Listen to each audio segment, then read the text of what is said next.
guys, welcome back to my sewing room. Do you remember this corner and this shirt? Humble beginnings, right? But anyway, welcome back to my sewing room. In today's video, I'm going to be telling you the top 4 things you need to do to get started and be successful as a dressmaker. This video is also sponsored by Skillshare, but more about them in a little bit. Let's go ahead and get to the list. Now, I have my list here on my lap clipboard. So if I'm looking down, that's why. Number 1, the first thing, and this is, by the way, it's not in any order or anything, but number 1 on my list is education. Now, education can come in lots of different shapes and forms. It doesn't have to be formal education, but formal education is an option. I personally went to the Academy of Art University. I only went there for 2 semesters. It was super expensive, learned nothing. So that lets you know, you don't always have to pay for formal education. There are free options. Number 1 being YouTube, Mom That Sews. YouTube is one. Facebook sewing groups are really helpful. When you Google certain issues, blogs are good as well. Lots of blogs pop up and they tell you step by step how to do different things, fix different fit issues, draft different types of patterns and things like that. So I think blogs, number 1, are super helpful. Internships, if you have that in your area, you can partner up with already established dressmakers and see if you can intern for them. Most of the times these internships are not paid, so you have to think about that, but investing time in things that you're passionate in is priceless. And lastly, Instagram. Now, as of lately, Instagram has been a huge factor in expanding my horizons when it comes to different construction techniques and bridal sewing. I'll link below all of the profiles that I follow. I watch through all of their stories. I look through all of their posts. It's really helpful when you see a lot of designers, when they show you the insides of their gowns, when they show you sneak peeks of how they make things. That's really helpful, and it's free. All it costs, once again, is time. So those are really helpful. Now we're going to move on to the next one, which is paid resources. So paid resources, meaning your formal education. There's lots of different fashion schools. There's Academy of Art, that's where I went to. There's the Art Institute, FITM. There's lots of different programs, but to each his own, because I know a lot of people who have been and paid for those expensive schools and come out knowing less than I know now, and I went for 2 semesters. So, save your money and put it towards other things, like maybe online courses. I have an online course, which I'm developing more. Right now, my online course right now is for bodice blocks and skirt blocks. That's like the very beginnings. And that is where you should start. There are also really good courses from the Corset Academy. She has really good courses. She gives you the pattern. She tells you step by step. These videos are not for someone who has the attention span of a goldfish. Sorry. These videos are for people who are really interested in learning and who want to devote the time, because it takes a lot of time to sit there and watch through all these courses, but you will get your money's worth. Another great resource is Skillshare, who kindly sponsored this video. At less than $10 a month, Skillshare is unbeatable when it comes to price to content quality. I've been brushing up on my photography and videography skills so that I can bring better content to you guys here in the near future. They also have classes on illustration and even productivity, which really helps right now at the time when everyone is staying home and safe while trying to manage work and life. While browsing through the library, I also discovered a class called Simple Productivity, How to Accomplish More with Less, which really helped me realize that I don't need to conquer everything to be successful in life and in my business. So check out the link below in the description box. The first 1,000 of my subscribers that click that link will get 2 months Skillshare Premium for free. Now let's get back to the video. Another really good online course is Aurora. So she does really good comprehensive courses for people who like to figure out how to do the cups, for people who like to do the illusion bodices with the cups in a corset. She also does, she does lots of things, y'all. Check her out. And I also follow her on Instagram, and she does a lot of educational stuff on her Instagram as well. So I think that she is an invaluable resource right now for the current trends, where the current trend of bridal is going right now. good. Another one is University of Fashion. I like University of Fashion. It's a paid subscription that you pay for every month. I think it's like $17 or something like that every month. But it is well worth it. They have everything from beginner sewing all the way up to advanced sewing. If you're interested in draping, pattern making, all that sort of thing. Excuse me, y'all know how I am, super congested for life. But yeah, so University of Fashion is a really good one. And then the last one is books. Now, I currently don't own any sewing books because if I need any books, I go and rent them from the library, or not rent them, check them out from the library and then take them back, because sewing books do tend to be very expensive. But if you have the budget to purchase courses, then you most likely have the budget to keep some sewing books on hand. So I will link below to the books that I have personally checked out and that I've used and that I find very useful. You can find a lot of these on Amazon used. You don't have to buy them brand new. Okay, so that is the education part. The second part is practice. Now, I know we hear the saying, practice makes perfect, but that is so true. Practice, practice, practice. And obviously, if you're first starting out, you may not know how to self-draft your patterns. So the best way that I think to practice is to buy commercial sewing patterns. Now, the reason why I suggest starting out with commercial sewing patterns is because you not only have the pattern pieces, you don't have to draft the pieces, but you also learn the order of construction when it comes to different things.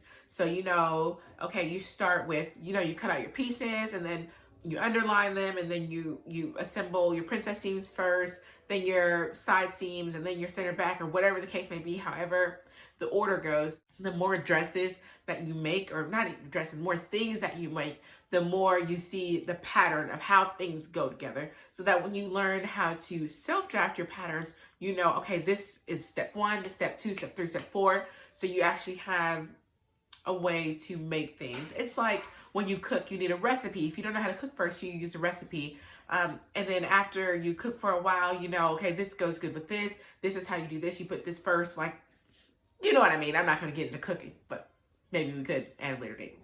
But yes, commercial sewing patterns are another invaluable resource. I also offer patterns, but my patterns are more advanced. They're more for people who know the orders of operation, Lord have mercy, the orders, the order of assembly, because I don't offer instruction with my patterns, but I do have sew along videos. But yes, so commercial sewing patterns and McCall's always is having their sales for like $3.99, or if you go to Joann, sometimes they have a $1.99 sale. So stock up on patterns then. And then another form of practice is when you feel comfortable with actually drafting your patterns. So then you would start with drafting. So I think the first thing that you should start drafting when you want to learn how to self-draft is your bodice block and your skirt block, because those are the most basic things that you could draft. And after you learn how to draft that and fix all the fit issues and everything that goes along with drafting, then you can use that bodice block and your skirt block to go ahead and draft pretty much anything under the sun. Okay, from jackets to skirts to vests to anything, pretty much anything comes from a bodice block. And I do have a bodice block course. I will link it below. It's currently $10. After you feel comfortable drafting and you learn how the body works as far as measurements go, then the next thing you should do is draping. Now, draping is like, I have a love-hate relationship with draping, but draping is very important for you to understand how the body works. So I suggest that when you want to practice draping, you get some muslin and you just drape it over your dress form. Draping it over the dress form will let you see how the fabric reacts to the different curves of the body. It shows you how the fabric shapes around the body, and you can pinch here and pull here and drape here, so you can figure out, okay, if this is bulging here, then I need to take this in here, and if this is bulging there, then I need to take this in here. I need to slash in here to relieve tension and this and that. That's what draping really helps. You can take what you learn from practicing draping and apply it to your flat pattern making skills. Okay, number 3 are your basic materials. So your basic materials that you need to get started as a dressmaker be your tape measure, your sewing machine, your iron, pressing ham, rulers, pattern paper, pins, and hand sewing needles. That is all you need.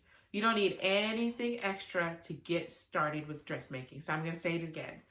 You need tape measure, a sewing machine, iron, your pressing ham, rulers, pattern paper, pins, and hand sewing needles, and obviously thread.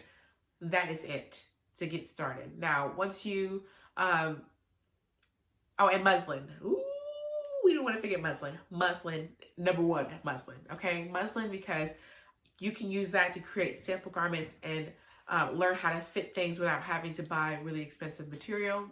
Muslin, y'all, muslin. And I will link below in the description box everything, all of the things that I'm listing here. I'll link below what I like to use in the different brands, the direct links, okay? Now, advanced materials would be if you, when you want to actually get started with bridal dressmaking after you've already kind of mastered sewing period, would be a serger.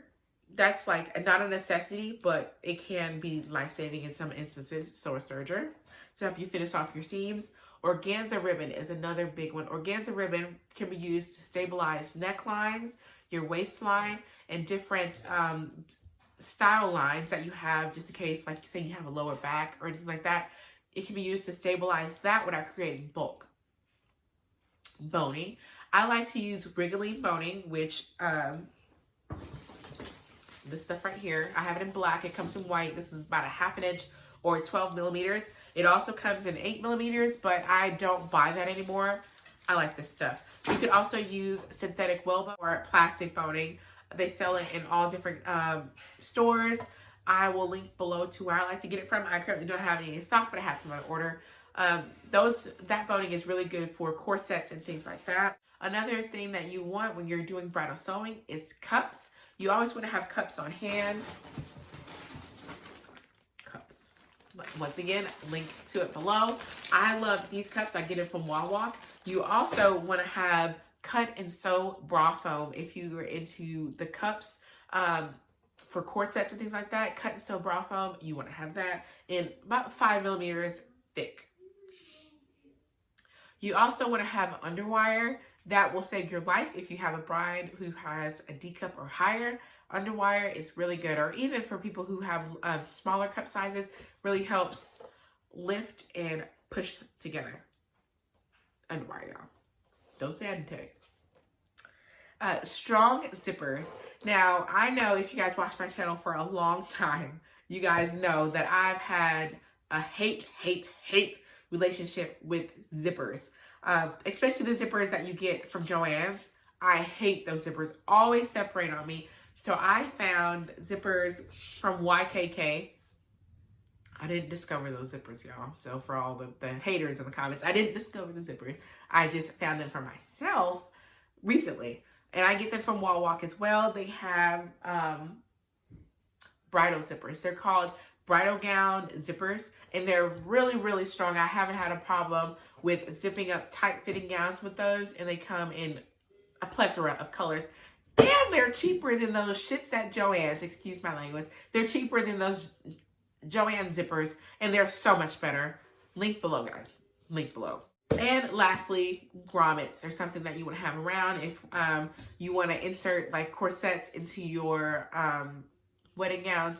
Grommets are invaluable because sometimes loops can bust open. So if you have like a bigger bride, or you have a corset that has lots of reduction in it, you want to have grommets and not those loops. Okay, and number 4 is time.